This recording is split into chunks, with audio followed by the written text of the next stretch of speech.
Saksakalyan gunarnavasya Vande Guru Sri Charanarabindam.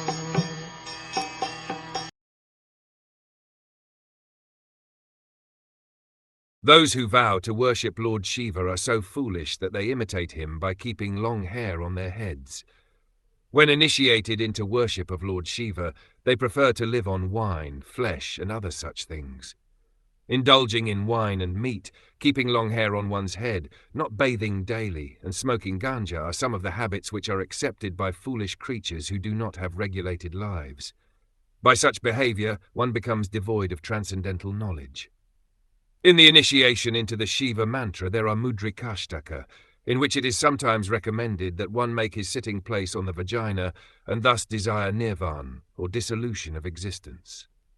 In that process of worship, wine is needed, or sometimes in place of wine, palm tree juice which is converted into an intoxicant. This is also offered according to Shiva Agama, a scripture on the method of worshipping Lord Shiva.